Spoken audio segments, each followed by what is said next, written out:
Yumakap ako, sabi ko, gusto ko sanang may pangkabuhayan ko, Daniel.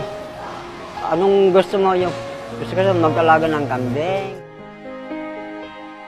Isang oras lang na aking pagkakalapit sa'yo, binigyan mo ako ng kahilingan ko na hindi ko makakalimutan habang ako'y nabubuhay. Nakakagalak po talaga sa kalooban at nakaka-proud na meron tayong ganong mga ngaral. Pinapakita niya yung presensya niya sa mga kapatid na matatanda na hindi na makalayo, hindi na makapunta ng apalit.